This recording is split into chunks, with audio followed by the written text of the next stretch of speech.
بسم اللہ الرحمن الرحیم۔ شروع اللہ تعالیٰ کے نام سے جو نہایت مہربان اور رحم والا ہے۔ السلام علیکم میرے پیارے دوستوں، آج کا ہمارا موضوع ہے ایک کفن چور آدمی کی توبہ۔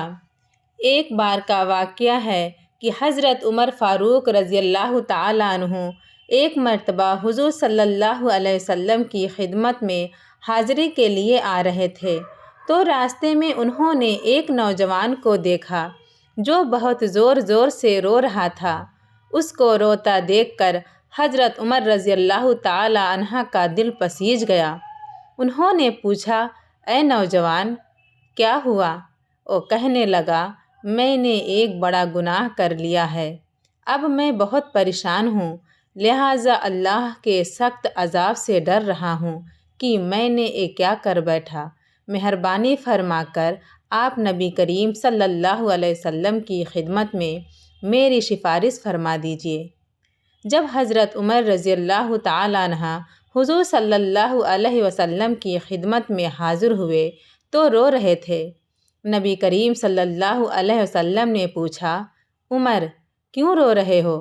عرض کیا، اے اللہ کے محبوب، میں آپ کی خدمت میں حاضر ہو رہا تھا کہ راستے میں ایک نوجوان کو دیکھا جو کوئی بڑا گناہ کر بیٹھا تھا۔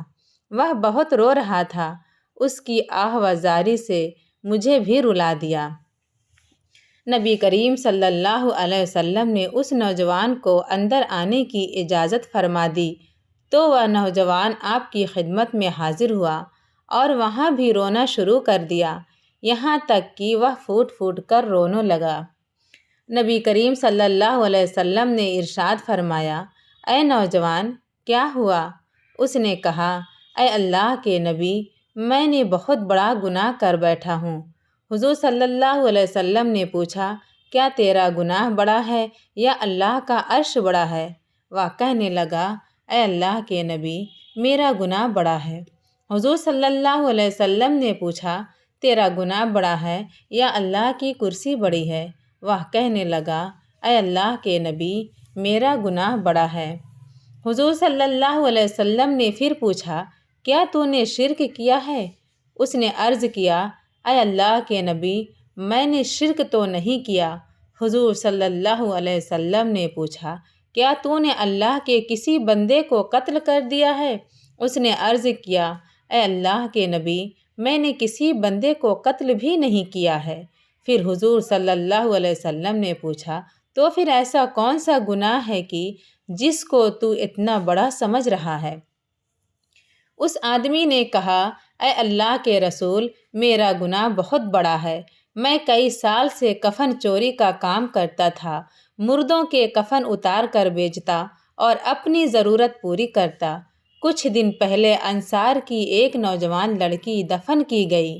میں نے اپنی عادت کے مطابق رات کو جا کر اس کا کفن اتارا اور جب کفن اتار کر جانے لگا تو شیطان مجھ پر غالب آ گیا اور اس نے میری شہوت کو ابھار دیا۔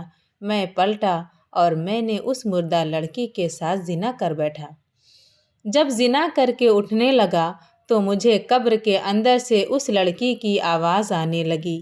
وہ کہہ رہی تھی کہ اے اللہ کے بندے، جیسے تو نے مجھے اس قبرستان میں مردوں کے بیچ ننگا کر دیا اور مجھے کل قیامت کے دن اللہ کے حضور صلی اللہ علیہ وسلم ناپاکی کے حالت میں کھڑا ہونے پر مجبور کر دیا، میں قیامت کے دن تجھ سے سوال کروں گی کہ تو نے میرے ساتھ اتنا برا سلوک کیوں کیا؟ اے اللہ کے رسول، اس لڑکی کی آواز کی وجہ سے میرے دل پر ایسا ڈر بیٹھ گیا ہے کہ اب مجھے لگتا ہے کہ مجھ پر اللہ تعالیٰ کا کوئی غضب آنے والا ہے اور میں اللہ کی پکڑ میں ہوں۔ جب حضور صلی اللہ علیہ وسلم یہ سنا تو آپ کو بھی بڑا تعجب ہوا اور آپ نے فرمایا، تو نے حقیقت میں بہت بڑا گناہ کیا ہے۔ تو نے مردہ لڑکی کے ساتھ ایسا گندا سلوک کیا۔ جب حضور صلی اللہ علیہ وسلم نے بھی فرما دیا کہ یہ ایک بڑا گناہ ہے تو وہ نوجوان اٹھا اور روتا ہوا باہر چلا گیا۔ اس نے سوچا کہ اس وقت اللہ کے رسول بھی مجھ سے ناراض ہے، کہیں کوئی ایسی بات آپ صلی اللہ علیہ وسلم کی زبان سے نہ نکل جائے جو میری بربادی کا سبب بن جائے۔ جب وہ آدمی وہاں سے نکلا تو سیدھا پہاڑوں میں چلا گیا۔ وہ نوجوان 40 دنوں تک نمازیں پڑھتا رہا، سجدے کرتا رہا اور اللہ تعالیٰ سے معافی مانگتا رہا۔ اس کے دل میں آگ لگی ہوئی تھی، وہ رو رو کر اللہ سے معافی مانگ رہا تھا۔ وہ اللہ کے سامنے روتا اور کہتا کہ اے اللہ میرے مالک، میں آپ کے محبوب کی خدمت میں حاضر ہوا اور انہوں نے بھی فرما دیا کہ یہ تو بہت بڑا گناہ ہے۔ اے اللہ، میں اب کہاں جاؤں؟ تیرے سوا میرا کوئی نہیں ہے۔ جب اس نے 40 دن معافی مانگی اور اللہ تعالیٰ کو منایا تو حضور صلی اللہ علیہ وسلم کے پاس جبرائیل علیہ السلام تشریف لائے۔ جبرائیل علیہ السلام نے آپ صلی اللہ علیہ وسلم کی خدمت میں اللہ تعالیٰ کا سلام پیش کیا اور کہا کہ اے اللہ کے پیارے رسول، اللہ تعالیٰ نے پوچھا ہے کہ اے محبوب بتائیے کہ کیا تمام مخلوق کو آپ نے پیدا کیا ہے یا میں نے پیدا کیا ہے؟ نبی کریم صلی اللہ علیہ وسلم نے ارشاد فرمایا، اللہ تعالیٰ نے مجھے بھی اور ساری مخلوق کو بھی پیدا فرمایا ہے۔ پھر جبریل علیہ السلام نے عرض کیا، اللہ تعالیٰ نے پوچھا ہے کہ کیا مخلوق کو آپ رزق دیتے ہیں یا میں دیتا ہوں؟ نبی کریم صلی اللہ علیہ وسلم نے ارشاد فرمایا، مجھے بھی اور ساری مخلوق کو بھی اللہ تعالیٰ ہی رزق عطا فرماتے ہیں۔ جب یہ باتیں ہو گئی تو تیسری بات پوچھی گئی کہ اللہ تعالیٰ نے پوچھا ہے کہ لوگوں کے گناہوں کو میں معاف کرتا ہوں یا کوئی اور معاف کرتا ہے؟ نبی کریم صلی اللہ علیہ وسلم نے ارشاد فرمایا، اللہ تعالیٰ ہی لوگوں کے گناہوں کو معاف فرماتا ہے۔ حضور صلی اللہ علیہ وسلم نے جب یہ فرمایا تو جبرائیل علیہ السلام نے عرض کیا کہ اللہ تعالیٰ نے پیغام بھیجا ہے کہ اے میرے پیارے محبوب، اس بندے نے میرے سامنے رو رو کر اتنی معافی مانگی ہے کہ میں نے اس بندے کو معاف کر دیا۔ سبحان اللہ۔